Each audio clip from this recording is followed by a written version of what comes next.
What's up, good people? I hope you are doing extremely well. And if not, I hope that we can change that in the coming moments. Right now, you are listening to something to start the day off on the right foot. Because what I have noticed is that if you can start out your day the right way, it really goes a long way to helping you accomplish anything you want to accomplish in life, whether that be, your financial goals, your health goals, or whatever it is. If you can get your day started in the right way, that really goes a long way to helping you do those things. So this series is about that. And in this episode, I wanted to talk about how there's one thing that I have noticed that is a real blocker to the things that we want to accomplish in life. And it's one of those things. I mean, I know there are a lot of different things that can be obstacles in our lives. And I know there are a lot of things that, can enable us and help us to get to where we want to get to. But this one thing in particular is a real blocker. And I think it's something that we can effectively change. So I wanted to talk about that today and, kind of delve into that. And that thing is getting out of your own head. Getting out of your own head and being able to move forward with things. How do we do that when we are stuck in our own head and stuck in our own thoughts about whatever it is? And I want to say a lot of times we are in this state of being because something has happened. We have had some, issue or something to happen in our lives that forces us to really stew and ruminate about that particular issue constantly. And we start to create all of these defense mechanisms to deal with that particular issue. And we just stay in that state of thought and comfort about how we're going to maneuver around whatever that issue is. And that just forces us to be in our head, forces us to be in a state of perpetual thinking and not able to move forward. I mean, you may want to move forward in a health goal. You may want to, achieve some sort of financial success, and you may have all of the tools at your disposal. You may even know how to use the tools. But if you are stuck in a state of thinking, how can I do this? Or what do I do next? And you're really in your head about the processes or the steps you need to take, it can really prevent you from getting to the place that you need to get to achieve those things. So I think one of the main things we have to do is we have to recognize when we are there. We have to recognize when we are there, when we are in that state of thinking about things instead of acting about the things that we need to do. And it's really that simple to really put those things into those different categories. You're either thinking about something or you're acting on something. And if you are in the thought process too long, it can prevent you from acting. So, and I'm not saying that you shouldn't think about the things that you need or want to do, because it's very important that you understand fully what you're getting into and understand the steps involved before you take action, because a lot of times that can lead you down a whole nother rabbit hole of, doing things the wrong way and not achieving the results you want to achieve. So I'm not saying that you have to stop thinking. What I'm saying is understanding how long you have to stay in that thought process and when you have reached a point that you need to act. And it's very important that you are conscious of that, to get out of your own head and do the things that you want to do. So how do we do that? So if you start out really understanding when you're in that place and start to identify those markers, have you been thinking about doing something for a couple days, a couple weeks or months? Put those things down and write them down, take them down in whatever form that you can look at them, and really look at the time associated with how long you have been thinking about doing something versus taking action on that particular thing. Then really think about the steps involved and if you have everything you need to complete those steps. I know a lot of times, when we start thinking about the things we want to do, and when we are in the space of in our head thinking, we start to look at the steps and we start to put obstacles in front of the steps to prevent us from achieving those things.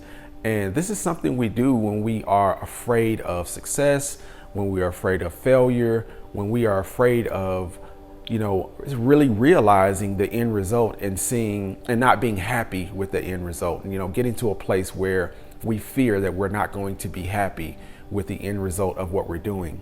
So we have to really start to define those things and look at them objectively and understand that, we're not perfect. You're not perfect. You're not always going to move through everything seamlessly.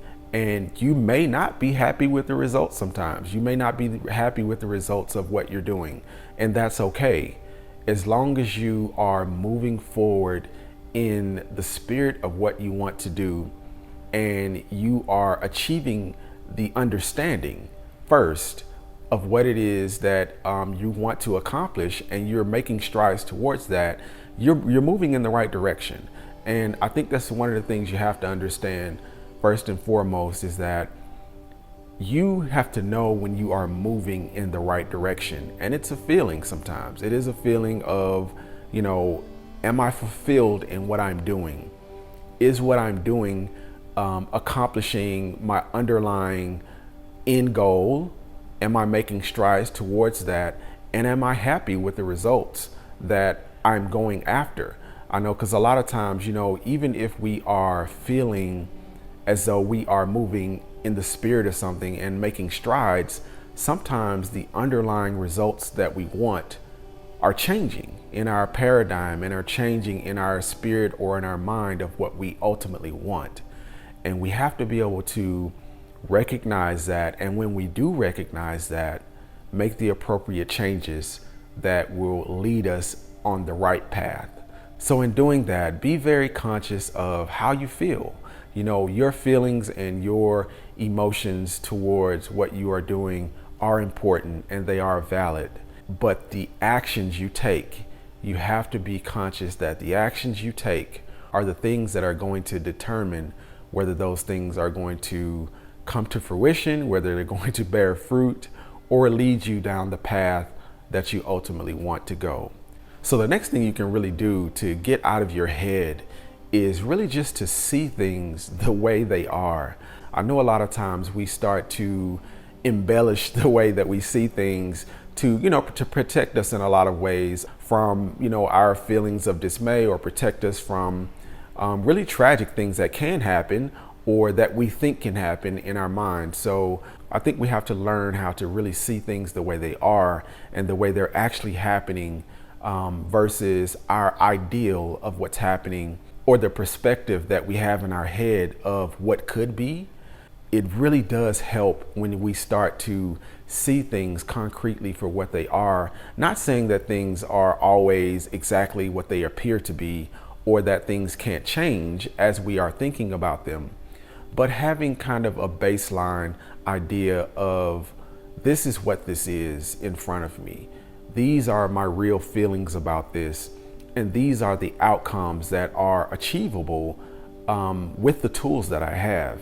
And that's very important. That's a very important aside, understanding the tools that you have at your disposal to accomplish whatever you are accomplishing.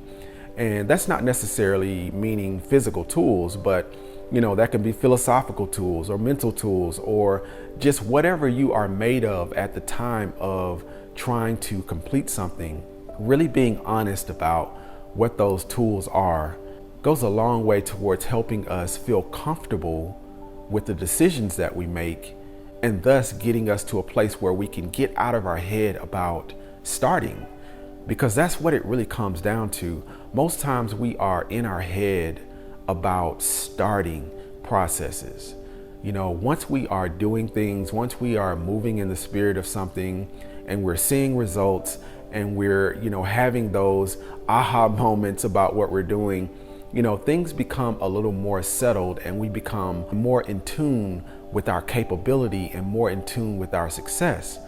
But before we get to that point, a lot of times we second guess the things that we're capable of, and we fear the outcomes because we haven't really clearly defined and come to terms with what our tools are. Everybody has different tools, and sometimes those things are not clear in the actions that we're currently taking because of our habits.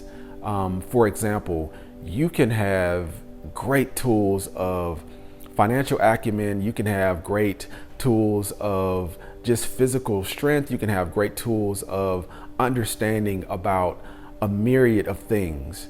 But if you are living in a cycle of poor habits every day, those tools that you possess may not come to the light and may not be usable by you in whatever situation until you get out of that cycle of bad habits. And that's a very important thing to understand. You can be great at most anything, especially if you have the tools to do those things and you have the understanding to complete those things. But our habits play a major part in how we're going to conduct ourselves and take those steps every day. For example, if you are someone that thrives well in working out every morning and, for whatever reason, you stop doing that, that simple gesture of not doing that may bleed over into other areas that you also have the tools for greatness at, but you're not able to complete those areas because you're in the habit of not doing this one particular thing in your life that gives you what you need to complete all of those other things. So it's very important that you understand your tools, and it's very important that you use your tools to get out of your head and get out of your own way.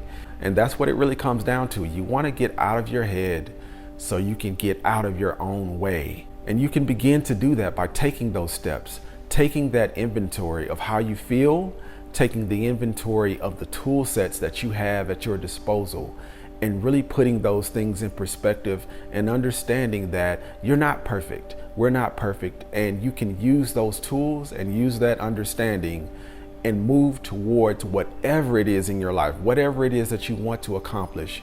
And I want you to internalize that. As you go throughout your day, today and every day, I want you to understand that you have the power to effectively change or better your life. So let's have a great day and move forward in your purpose, whatever that may be. I hope this has been extremely helpful for someone. And until we talk again, I wish you health, wealth, and freedom.